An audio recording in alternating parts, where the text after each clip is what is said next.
Hoy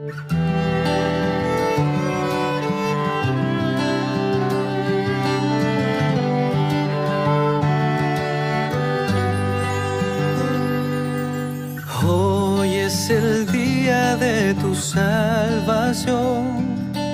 Es hoy,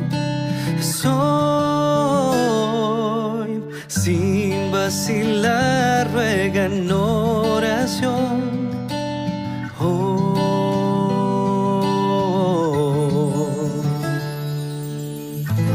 Cristo te oye, está cerca, aunque errante estés. Hoy es el día de tu salvación. Deja que te limpie.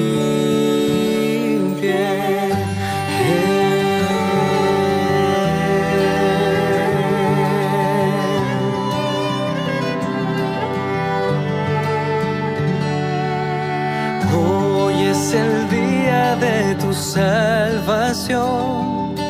Es hoy,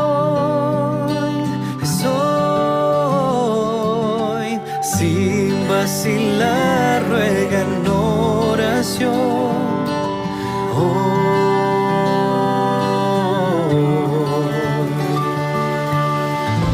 Cristo te oye, está cerca, aunque errante estés. Hoy es el día de tu salvación.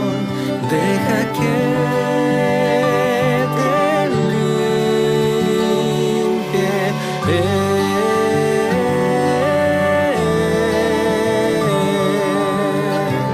Deja que te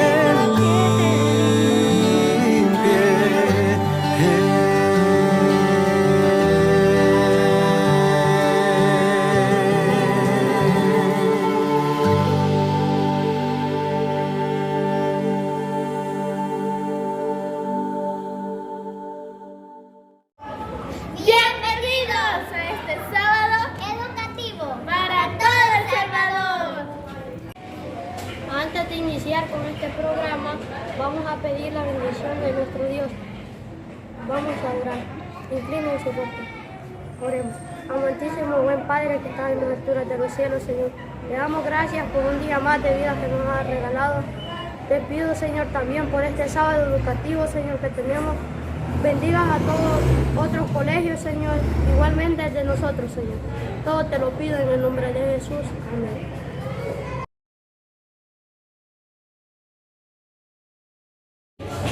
Hoy iniciaremos nuestro servicio de canto. Con gozo y alegría cantaremos el himno número 1.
Muy bien, para seguir alabando el nombre de Dios, vamos a entonar el himno 57.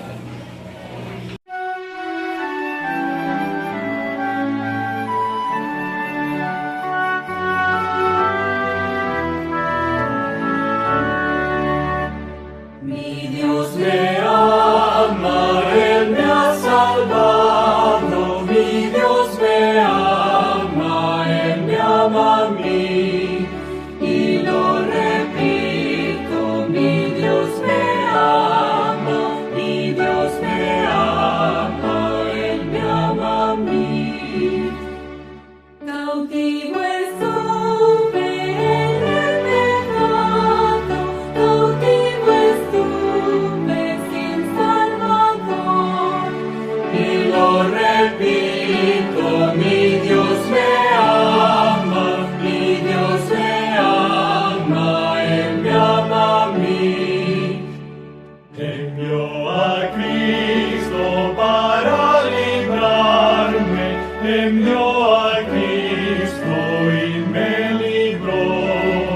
Y lo repito, mi Dios me ama, mi Dios me ama, Él me ama a mí. Me ha invitado por su palabra, me ha invitado con tierno amor. Y lo repito, mi Dios me ama, mi Dios me ama, Él me ama a mí. Y para finalizar, vamos a entonar el himno número 14.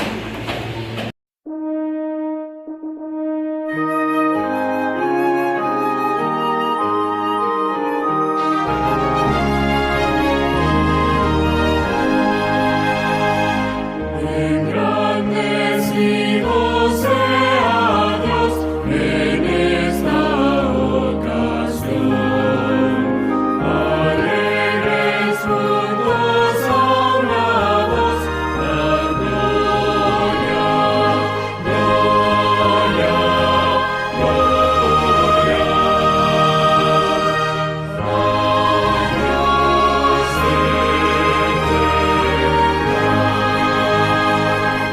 durante el día que pasó, la mano del Señor de muchos males nos salvó. La gloria, gloria, gloria al Dios eterno. Él hasta aquí nos ayudó y siempre proveerá. Con gratitud, gracia y amor, la gloria, gloria, gloria al Dios eterno. A otras almas salva Dios, despiértalas, Señor. Escucha nuestra petición y salva, salva, salva, salva al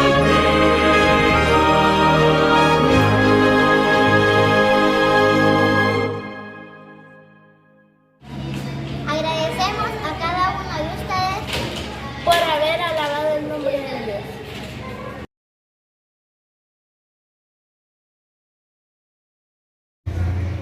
Ha llegado el momento de la escuela sabática.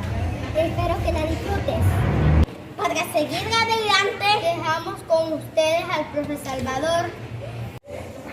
Muy buenos días, amigos y hermanos que están en nuestra sintonía. Ha llegado el espacio para escuchar nuestro misionero.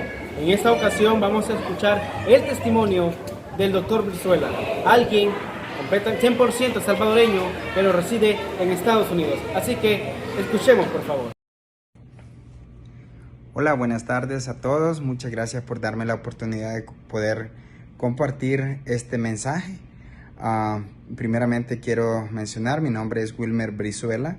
Soy originario del municipio de San Juan Opico, departamento de La Libertad. Ni originario de ahí, soy originario de un cantoncito casi a 1 hora de este municipio. Pero el motivo por el cual pues me dirijo a ustedes es para compartir mi experiencia, mi testimonio, mejor dicho. Siempre este testimonio es porque cuando yo terminé el bachillerato, yo deseaba estudiar medicina. Y gracias a ECAS, gracias a la educación adventista, yo logré una beca para estudiar la carrera de medicina. Estudié la carrera de medicina en la Universidad Evangélica de El Salvador gracias a una beca que ECAS me brindó, gracias al apoyo del director, que para mí el director de ECAS se convirtió como mi segundo padre. Aún tenemos contacto muy cercano con esta persona, lo cual aprecio con todo mi corazón porque él cambió mi vida. Véanme hoy, me convertí en doctor gracias a la ayuda de ECAS, gracias a la ayuda de todas las personas ahí, en especial del director. 8 años más tarde regresé al municipio de San Juan Opico convertido en doctor.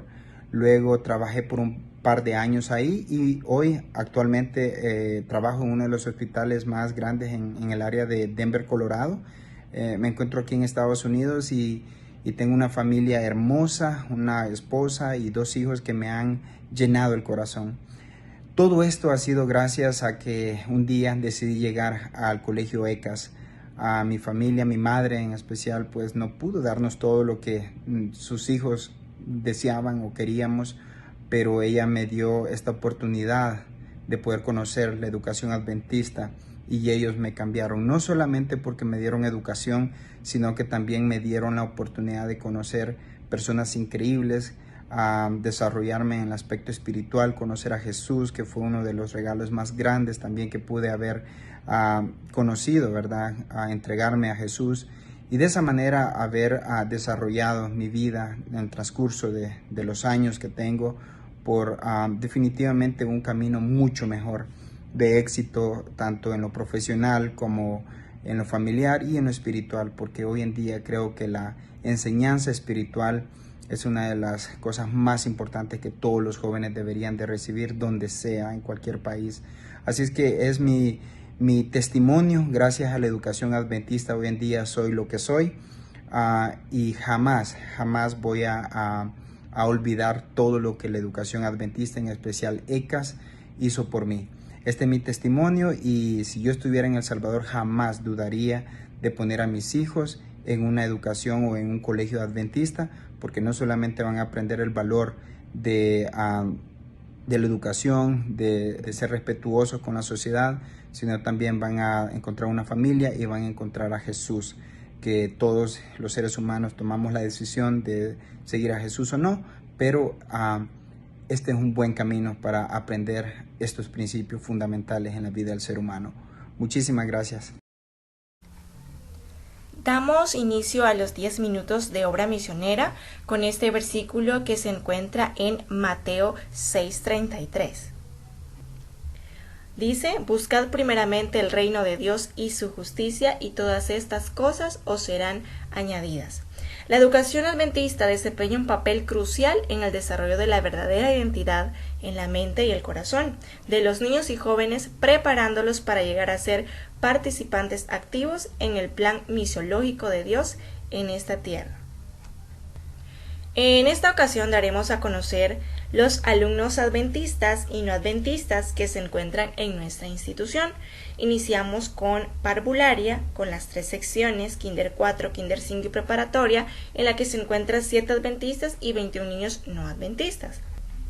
Así también tenemos en primer ciclo, primero, segundo y tercer grado, un total de 11 estudiantes adventistas y 33 no adventistas.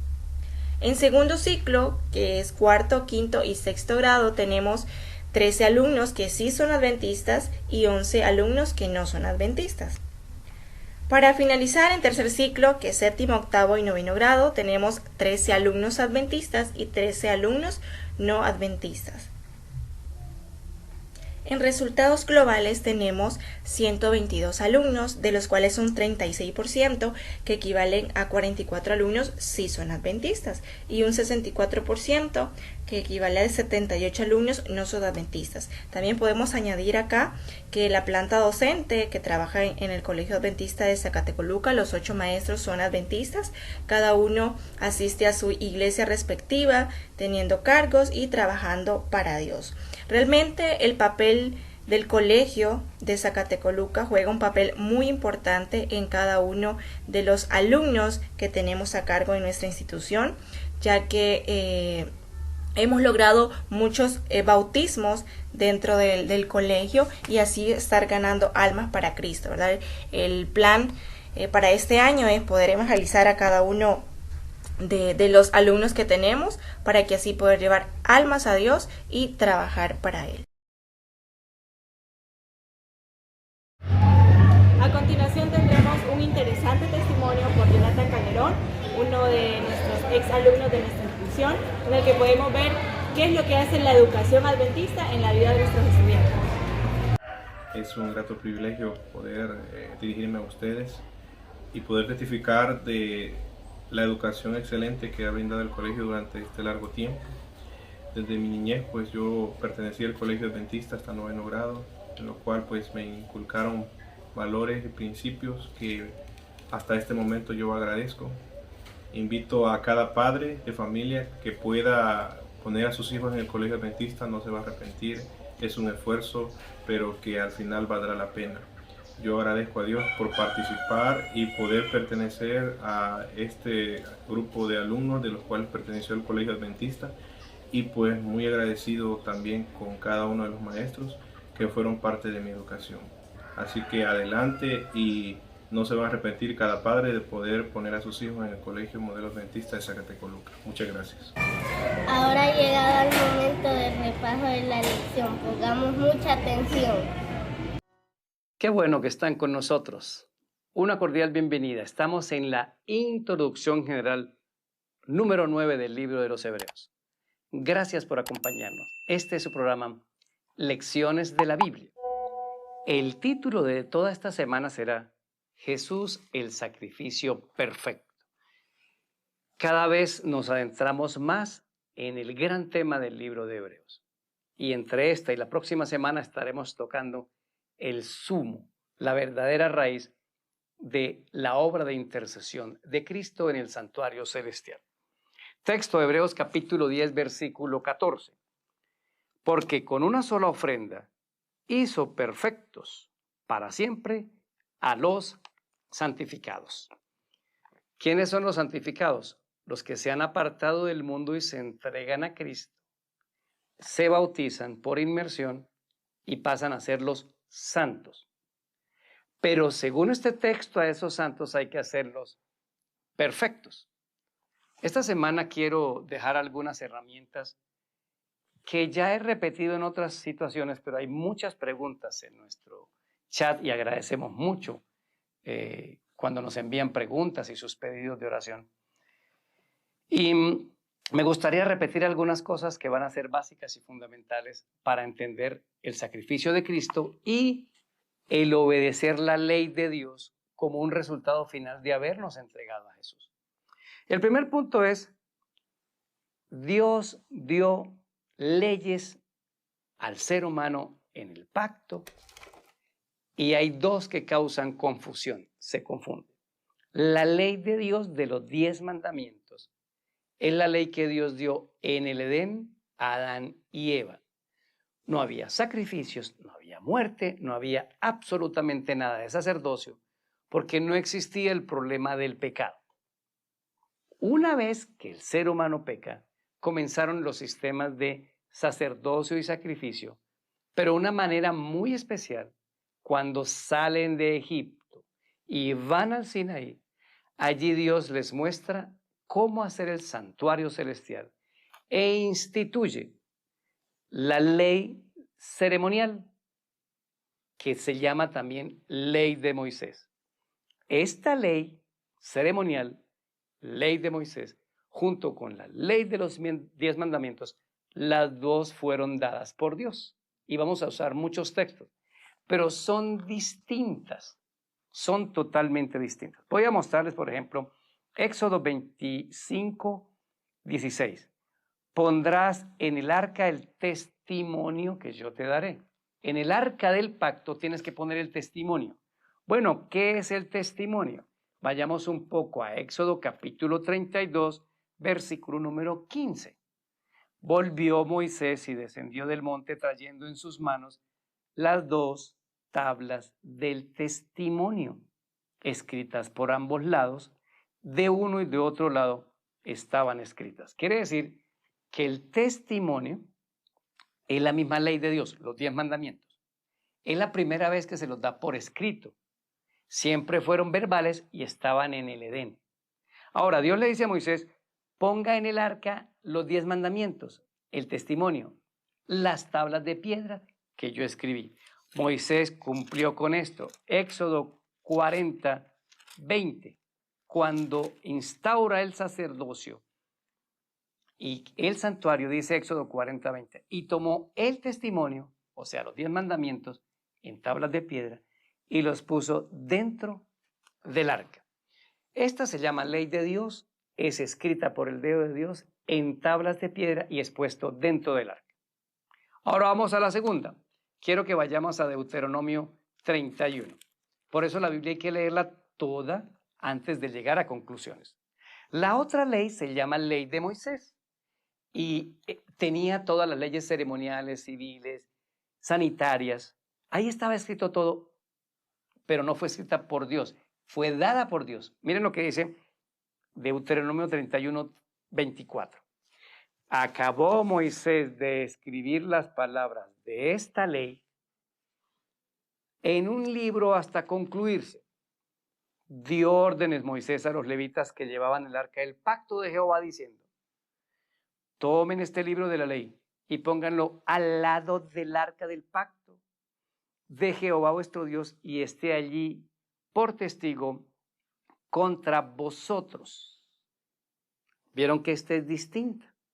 Es escrita por Moisés en un libro y es puesta al lado del arca. Cuando se habla de la terminación de la ley, en Colosenses capítulo 2, versículo 14, dice que clavó la ley, clavó el acta de decretos que estaba contra nosotros. ¿A cuál se refiere? ¿A los 10 mandamientos o a la ley de Moisés? Se refiere a la ley de Moisés, las ceremoniales, y no a la ley de los 10 mandamientos, y aquí está la prueba. En Éxodo 34, 26 dijo, esta ley queda allí por testigo contra vosotros. Y en Colosenses 2.14 dice que clavó el acta de decretos que estaba contra nosotros. Esta confusión ha llevado a una errónea situación. La ley de Dios nunca fue abolida. La que fue abolida fue la ley de las ceremonias. ¿Por qué? Ya lo voy a mostrar ahora. ¿Por qué fueron temporales y cuándo terminaron? Este primer punto es muy importante.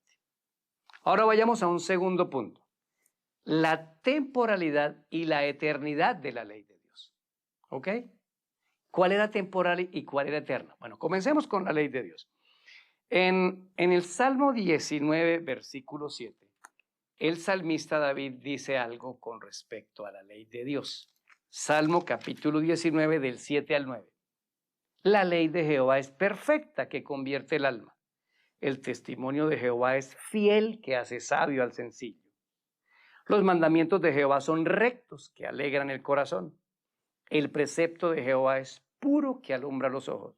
El temor de Jehová es limpio, que permanece para siempre. Refiriéndose a la ley de Dios de los 10 mandamientos, dice que la llama ley, testimonio, mandamientos, preceptos y temor, o sea, de reverencia. Pero dice de ellos, es perfecta, es fiel, es rectos, alumbran y son limpios. ¿Por qué estaba diciendo esto? Por algo muy sencillo. En el libro de Romanos capítulo 7, versículo 12, hay una referencia del apóstol Pablo a la ley de Dios de los 10 mandamientos. ¿Cómo sé que es la ley de los 10 mandamientos? Porque en Romanos 7, 7 dice que el mandamiento que dice no codiciarás, o sea, se refiere a la ley de Dios. A esa ley que tiene el mandamiento no codiciarás, de ella dice en el 7:12. De manera que la ley de la verdad es santa y el mandamiento santo, justo y bueno. 3 características: santa, justa y buena. Pues la Biblia dice que Dios es santo, justo y bueno. Quiere decir que la ley de los 10 mandamientos y el carácter de Dios tienen los mismos atributos, porque la ley de los 10 mandamientos es un reflejo del carácter de Dios. Y al cambiar la ley, hay que cambiar a Dios. Astucia del enemigo. Por eso su ley es eterna, como Dios es eterno. La ley de los 10 mandamientos. Ahora miremos un poco en el libro de Hebreos. Voy a usar todos los textos de Hebreos para que vean que la ley sacerdotal era temporal, era una figura, era una sombra, hasta que la muerte de Cristo las aboliera. Hebreos 7, 11 y 12. Si pues la perfección fuera por el sacerdocio levítico, ¿qué necesidad habría aún que se levante otro sacerdote, según el orden de Melquisedec, y que no fuese llamado según el orden de Aarón? Porque cambiado el sacerdocio, es necesario que haya cambio de la ley. Antes de llegar a conclusiones, vamos a ver qué ley. Es decir, que al cambiarse el sacerdocio del Levítico al de Melquisedec, que es que Cristo tomara el sacerdocio, siempre le ha pertenecido, un cambio de ley. ¿Cuál ley? Hebreos 8, 4 y 5. Así que si estuviese sobre la tierra, ni siquiera serían sacerdote, habiendo aún sacerdotes que presenten las ofrendas según la ley, las cuales sirven a lo que es figura y sombra de las cosas celestiales, como se le advirtió a Moisés cuando iba a construir el tabernáculo, diciendo: mira, haz todas las cosas conforme al modelo que te ha sido mostrado en el monte. Aquí está diciendo bien claro, en el versículo 4, que hay ofrendas que pide la ley. ¿Cuál? Las que son figura y sombra y que se le dieron a Moisés. Esas leyes ceremoniales eran unos símbolos para mostrar el sacrificio de Cristo. Pero sigamos. Hebreos 9:9. Estoy usando todo de Hebreos.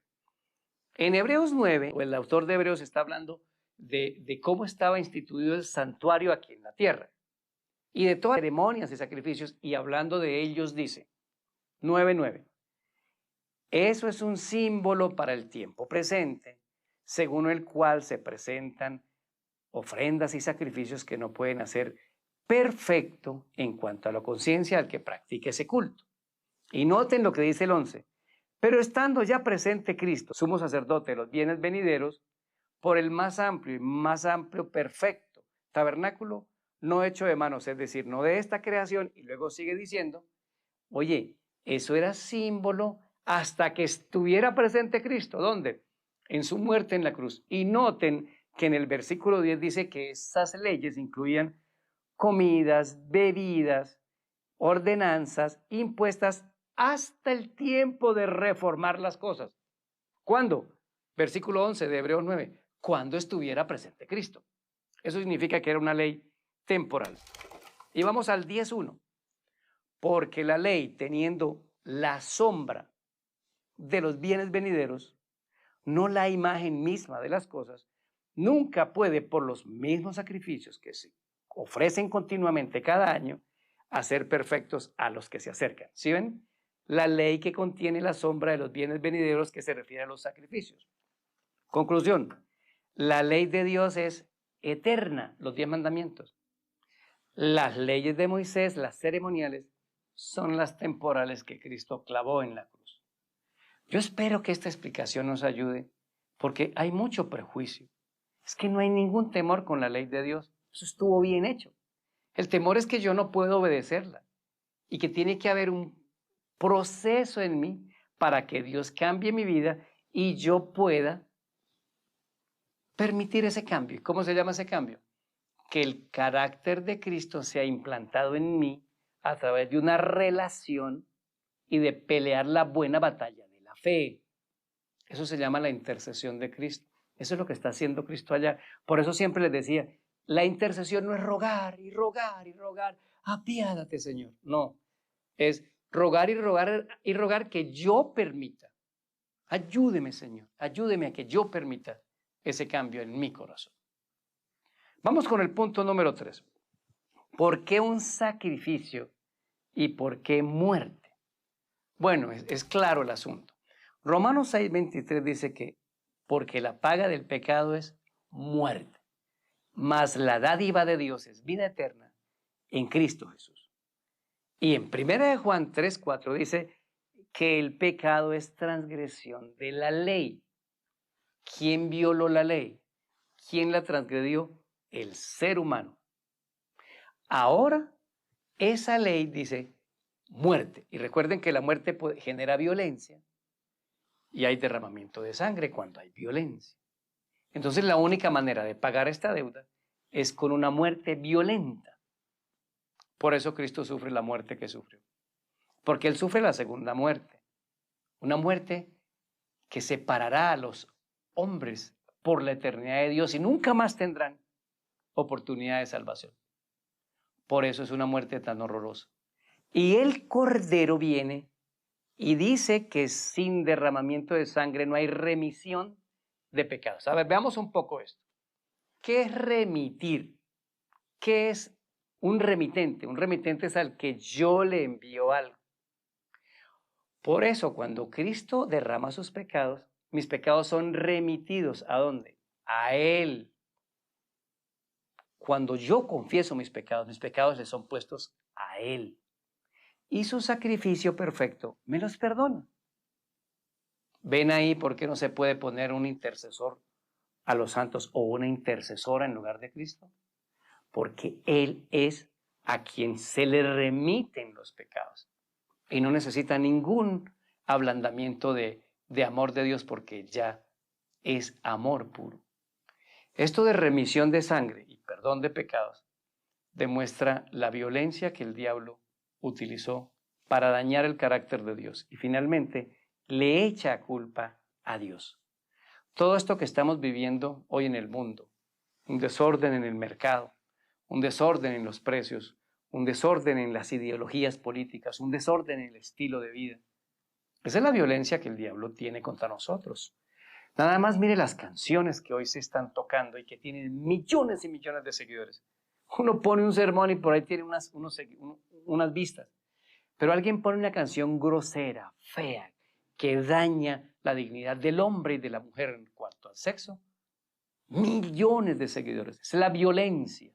Él violenta nuestras conciencias, violenta nuestra vida. Él quiere dañar a través de la droga, del alcoholismo, del divorcio. Esa es la violencia. Pero al final, Él termina echándole la culpa a Dios. Y muchos de nosotros le hemos echado también la culpa al Señor. Pero Él murió. Él fue el de la muerte que no tenía que morir. Él fue el de la vida a través de Cristo que no tenía que vivir. Esa es una cosa grande, inmensa, del amor de Dios. Sin derramamiento de sangre no hay remisión de pecados.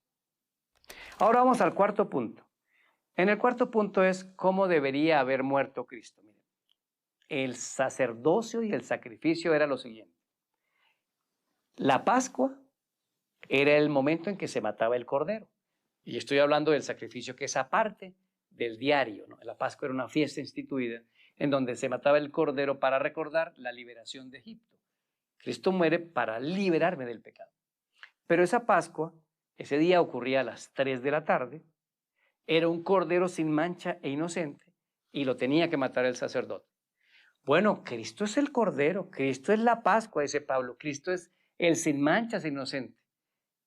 Así que Él no debería haber muerto en la cruz. ¿Dónde debería haber muerto? Caifás, uno de los que lo mandó a la cruz, debería haberlo llevado hasta el altar del templo. Lo habían amarrado a Cristo, lo hubieran puesto sobre el altar y Él lo hubiera matado.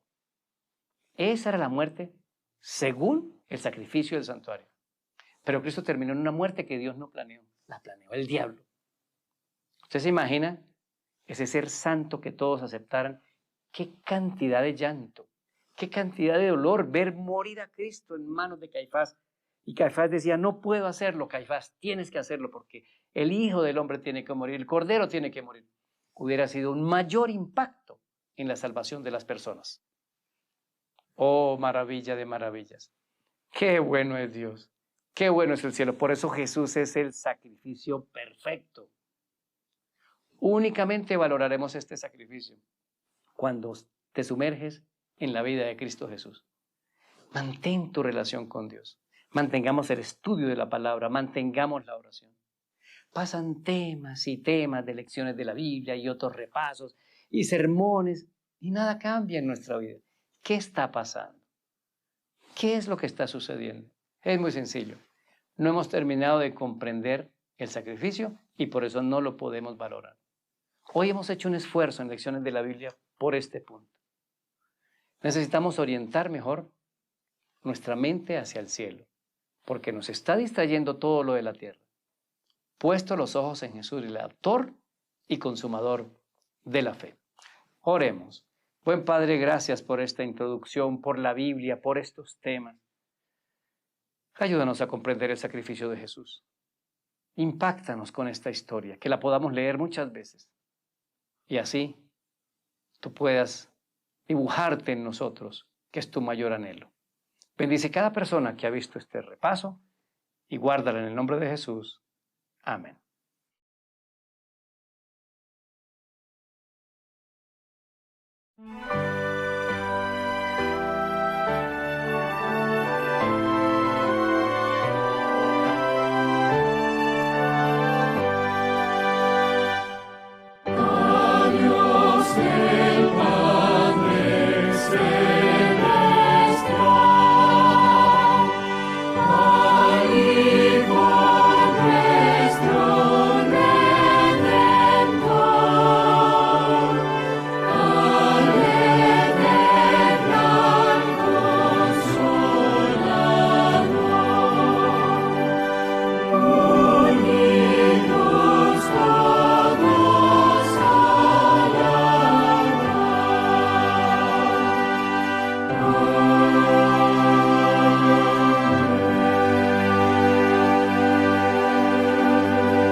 Antes de iniciar con este programa, tenemos que pedir la bendición de nuestro Dios y vamos a tener una oración.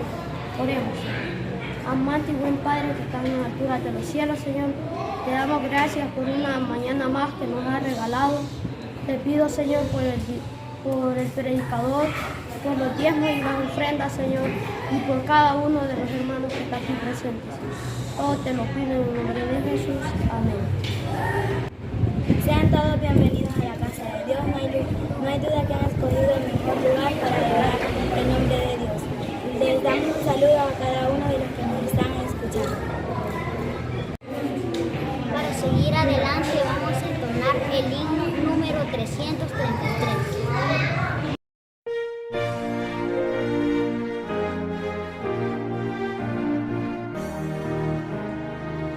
Aunque en esta vida faltenme riquezas, sé que allá en la gloria tengo mi mansión. Alma tan perdida entre las pobrezas de mi Jesucristo, tuvo compasión. Más allá del sol, más allá del sol, yo tengo un hogar, bello hogar, más allá del sol, más allá del sol, más allá del sol, yo tengo un hogar, bello hogar, más allá del sol. Así por el mundo yo voy caminando, pruebas me rodean y hay tentación,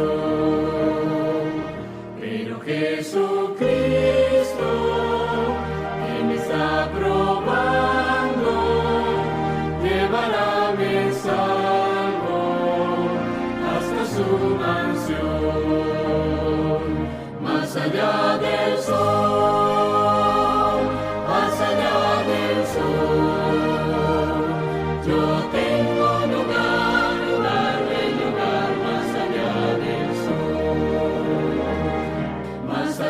del sol, más allá del sol. Yo tengo un hogar, mi lugar más allá del sol. Cristo a cada raza, el linaje humano, puede impartirle plena salvación. Y una bella casa, hecha por su mano, fue a prepararle a la santación. Más allá del sol, más allá del sol, yo tengo un lugar, mi lugar más allá del sol. Más allá del sol, más allá del sol, yo tengo un lugar, mi lugar más allá del sol.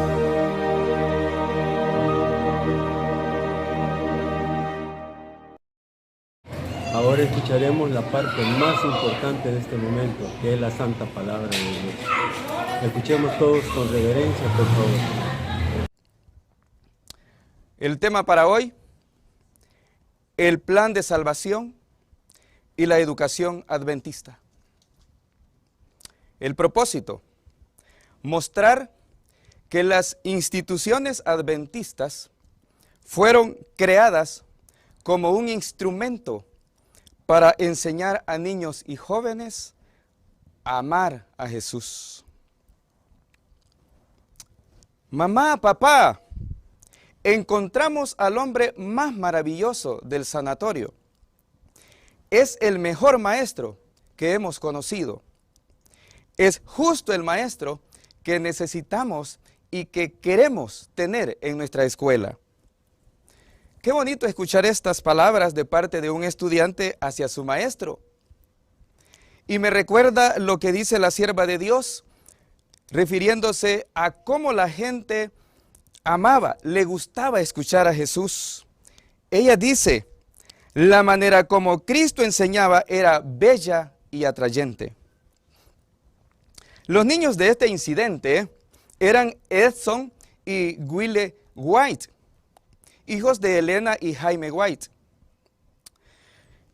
Aquel hombre, su nombre era Goodloe Harper Bell, el primer maestro adventista allá por el año 1868.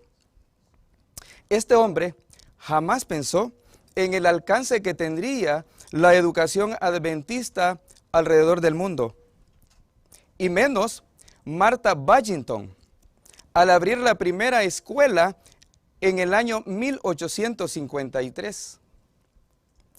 Ambos no pudieron imaginarse que de este simple comienzo surgiría uno de los sistemas educativos cristianos más grandes en el mundo. Hoy por hoy, contamos con más de 111,000 maestros, más de 2 millones de estudiantes y más de 9,000 escuelas distribuidas alrededor del mundo. Todo esto representa el objetivo verdadero de la educación adventista. ¿Cuál es? Restaurar a los seres humanos a la imagen de Dios revelada a través de Jesucristo.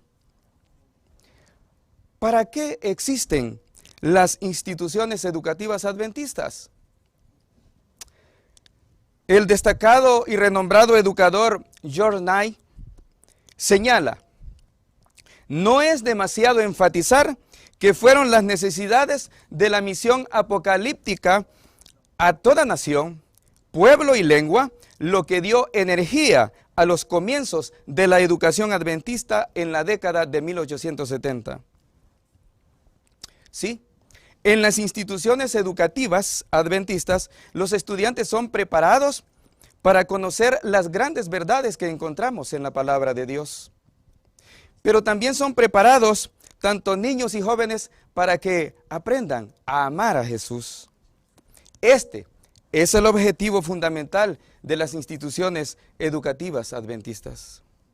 De otra manera, este sistema nació únicamente como un instrumento, como un medio para el cumplimiento de la misión profética. ¿Y cómo es que ocurre esto?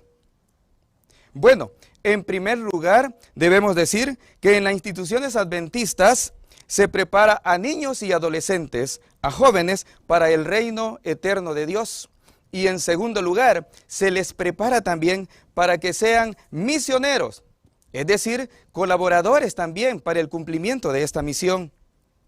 Es decir, el propósito principal de la educación adventista no es solo informar, tampoco es solo enseñar ética, y menos solo preparar profesionales competentes para este mundo. Eso es importante, sí, pero la misión más importante es preparar a estudiantes para el encuentro con su Creador y finalmente guiarlos a la salvación eterna en Cristo Jesús.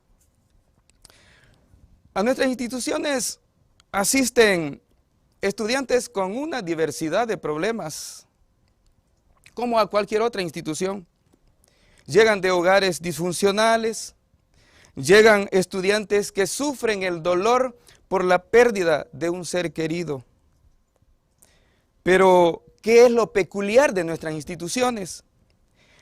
Que en estas se les enseña a niños y jóvenes que la muerte dejará de existir, que todo llanto y dolor terminarán de acuerdo a Apocalipsis, el capítulo 21, y que el gozo y la felicidad y la paz serán instaurados en el reino eterno de Jesucristo, de acuerdo a Isaías, el capítulo 65. Para esta labor se establecieron las instituciones adventistas, para ser canales, para dar a conocer un futuro mejor para los estudiantes, pero también para sus familias. Y los docentes somos llamados a cumplir esta misión. Somos llamados para presentar la doctrina de la vida eterna como una realidad, tanto presente, pero también futura. Si bien es cierto que a cada institución adventista se le exige preparar estudiantes para que estén capacitados para ingresar a una universidad, ya sea estatal o privada, reiteramos, la prioridad es formar estudiantes con un carácter semejante al de Cristo y que lleguen a cumplir también la misión. Cristo no vendrá por ingenieros competentes, médicos bien preparados, administradores o contadores capacitados y, por qué no decir, por maestros altamente capacitados para dictar una clase. No, Él no vendrá exclusivamente por esos. ¿Saben qué? Él regresará por aquellos que hayan aprendido a amarle.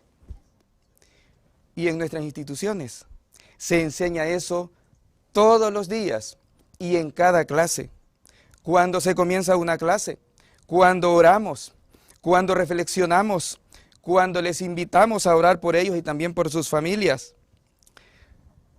Nay recalca, la educación adventista es importante solamente si es verdaderamente adventista. Y él agrega, si no lo es, puede ser vista como una alternativa a otros sistemas educativos, pero no necesariamente la más importante y por lo tanto no digna de muchos sacrificios. Por ello, la prioridad, insistimos, es preparar a niños y jóvenes para que se encuentren con su Salvador. ¿Cómo cumplir el propósito por el cual fueron creadas las instituciones adventistas? Bueno, para que se cumpla este propósito, cada institución necesita reflexionar respecto a cuál es la razón de ser y cuál es su responsabilidad, su compromiso para con Dios, para con la iglesia, para con los estudiantes, pero también para con sus familias. Debemos decir que el éxito en el trabajo educativo depende de las relaciones recíprocas que se van generando, que se van configurando entre el profesor, el estudiante y los padres de familia. Permítanme decirles que por más cariño capacidad y responsabilidad que el maestro asuma ante su trabajo al preparar sus guiones de clase coloridos, con muchas dinámicas. Todo ese esfuerzo pedagógico no tendría ningún sentido si no suministran resultados positivos. Me refiero a configurar, a conformar, a fortalecer las relaciones entre el profesor, el estudiante y también sus padres. La autoridad se logra cuando lo que se expone es comprobado solo en la práctica. ¿De qué estamos hablando aquí? De modelaje. Es decir, el estudiante puede ver fácilmente que lo que decimos es coherente con lo que practicamos. De otra manera, esto es integración de la fe pura. ¿Qué es lo que estamos diciendo? Que el ejemplo personal es la mejor manera de merecer autoridad y de presentar a Cristo hacia los estudiantes, de conectar al estudiante con su Señor. Cuando se exige de los demás algo que ya hemos experimentado en nuestra propia vida, entonces podemos estar seguros de que nuestras exigencias están cumplidas. Por otra parte, en nuestro currículo se promueve la excelencia académica, sí, trabajamos en eso. Incluimos en los contenidos esenciales que servirán a cada niño y joven para que practique una ciudadanía responsable. Sí, trabajamos en eso, aunque debo aclarar que en el objetivo de la educación adventista está implícito el hecho de desarrollar las habilidades equilibradamente, esto es, la vida espiritual, la vida intelectual, el desarrollo intelectual, la actividad física, la social, la emocional y la vocacional de los estudiantes. Por eso, las escuelas adventistas van un poco más allá de las tradicionales, porque entienden que el estudiante es un ser humano integral, pleno, alguien dotado de muchas capacidades, de muchas competencias físicas, cognitivas, emocionales, sociales y espirituales. Y en nuestras instituciones se trabaja en todas esas dimensiones, en diferentes actividades. Ofrecer a los estudiantes una educación de calidad es importante, sí lo es. Y esta se transmite a veces a través de los diferentes textos que utilizamos. Y se trabaja mucho en eso. Pero eso no es lo más importante. Eso no es suficiente. Puesto que esta clase de educación no ve al estudiante como lo que realmente es, una persona, un firme candidato para el reino de los cielos. Repito, la educación adventista va más allá, porque atiende todas aquellas cosas, todos aquellos elementos, aspectos descuidados por otros sistemas educativos. ¿Cuáles? El conocimiento de Dios. El conocimiento que encontramos también a través de su palabra, sus consejos, y que capacitan de tal manera que tanto estudiantes como padres de familia pueden mejorar su calidad de vida. Por todo esto, decimos que la educación adventista es integral, pues prepara al estudiante para esta vida y para que sea eficiente en esta vida. Pero más importante, intentamos, luchamos, trabajamos para estimular una relación del estudiante con su Creador, para que se amiste con su Dios y otorgarle así expectativas de un futuro mucho mejor. Ahora, ¿qué es lo preocupante en todo esto? ¿Saben ustedes que según las estadísticas, menos del 25% de niños y jóvenes adventistas asisten o se educan en las instituciones educativas adventistas? Así es. Es difícil pensar en que se puede cumplir lo que dice Isaías 54:13. Y todos tus hijos serán enseñados por Jehová, y se multiplicará la paz de tus hijos. Es la educación cristiana formal adventista la que complementa este triángulo responsable de preparar a los niños y jóvenes para que sirvan de manera buena, correcta en esta vida, pero también para que se alisten para un servicio superior en la eternidad.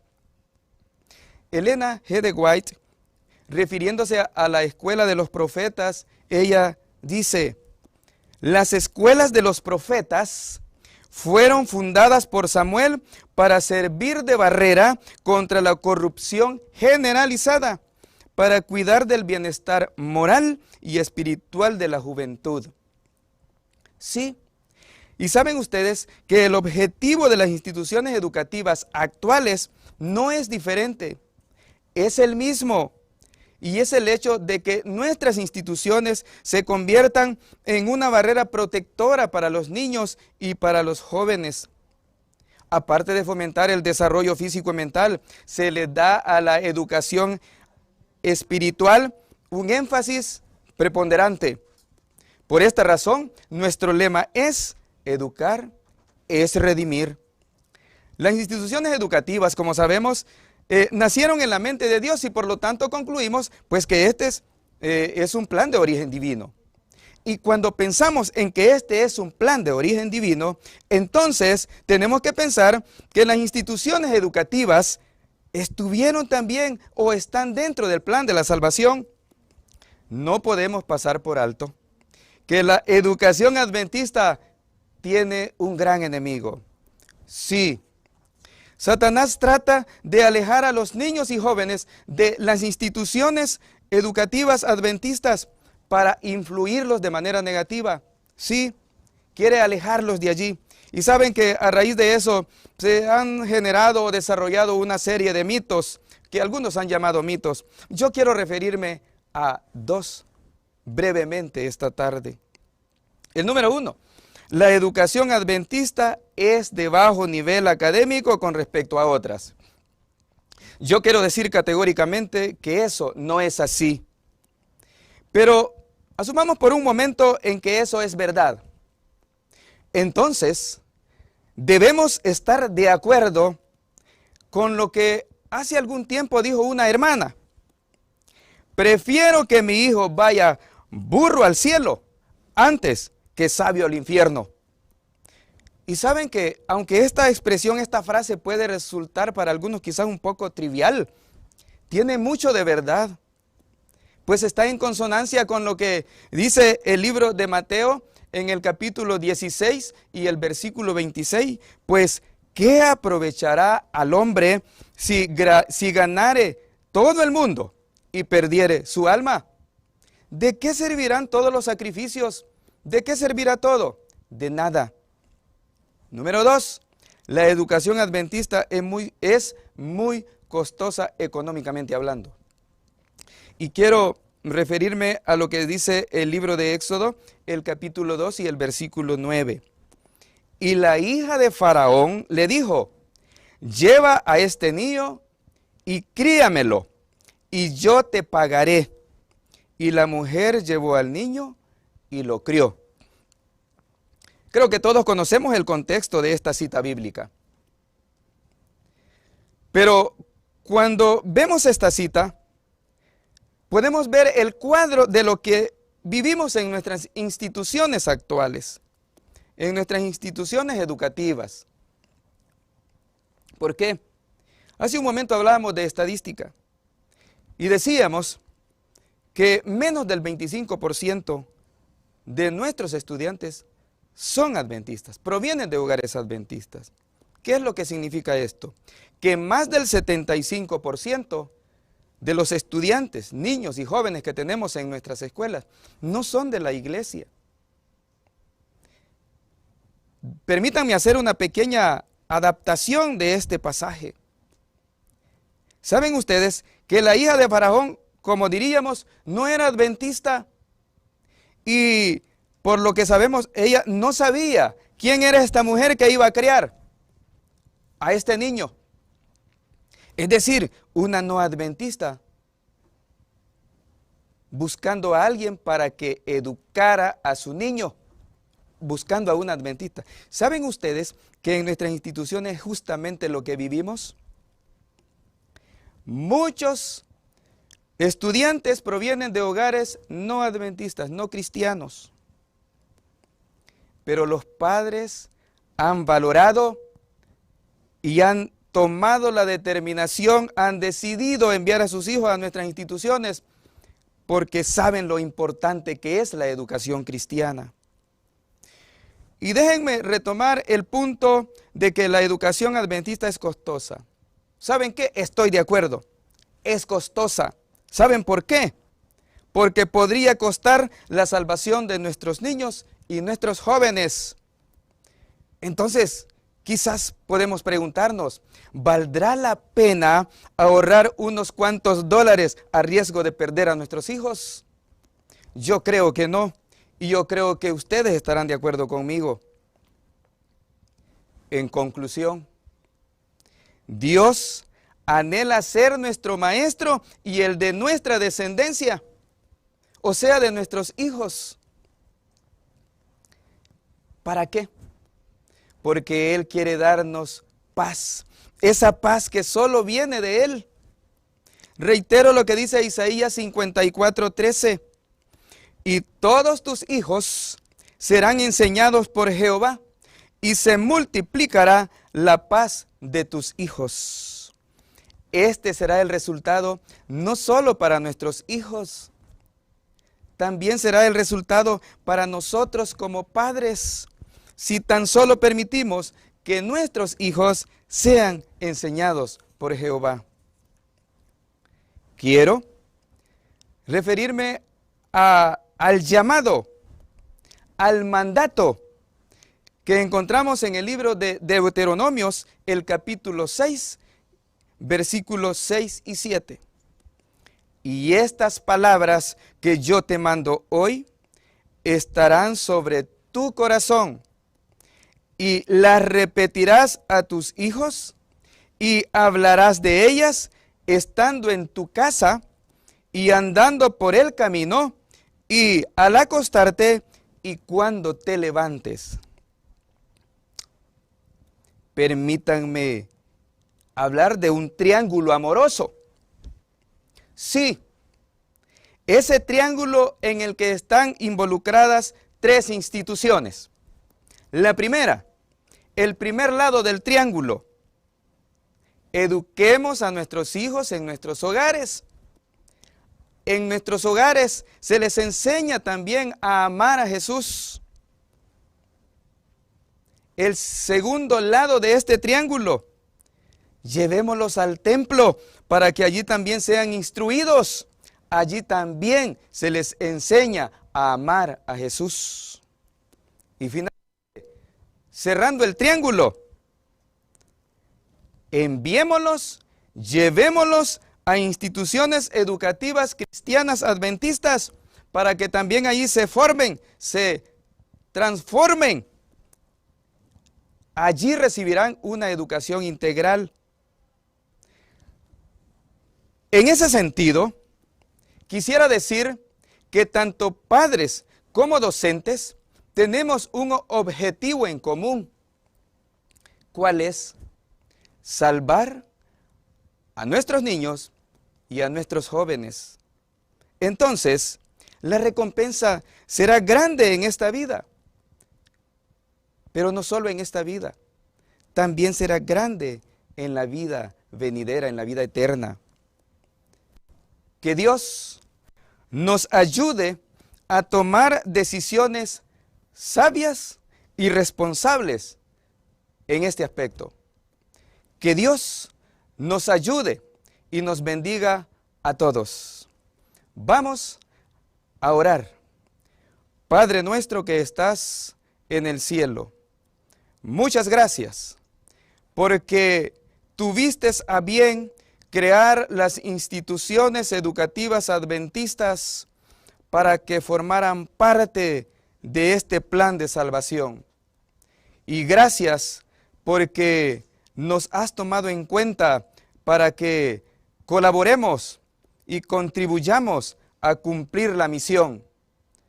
Por favor, quédate en el hogar de cada familia, de todos aquellos que sufren por las diferentes circunstancias, oramos para que asistas a cada niño, a cada joven de tu iglesia, pero también a todos aquellos que quieren buscarte y que desean amarte. Gracias. En el nombre de Jesús. Amén. Qué hermoso el mensaje que acabamos de escuchar.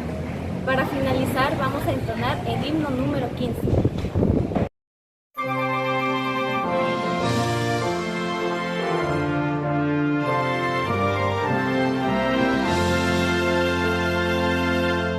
Loamos-te, oh Dios, con alegre canción, porque en Cristo tu Hijo nos diste perdón. Aleluya, te alabamos, cuán grande es tu amor. Aleluya, te adoramos, bendito Señor. A ti, oh Señor, que tu trono de luz has dejado por darnos perdón en la cruz. Aleluya, te alabamos, cuán grande es tu amor. Aleluya, te adoramos, bendito Señor. Te damos don, Santo Consolador, que nos llenas de gozo y santo valor. Aleluya, te alabamos, cuán grande es tu amor. Aleluya, te adoramos, bendito Señor.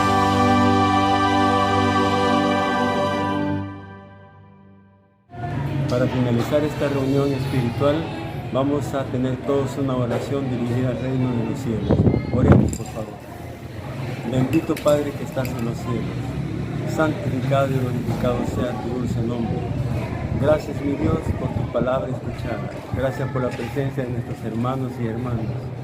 Permite, Padre Celestial, que nos podamos convertir en dignos candidatos para el reino de los cielos. Qué alegría sentimos, mi Dios, de estarte honrando en este momento. En Cristo Jesús te lo pedimos y te lo agradecemos todo. Amén, Señor.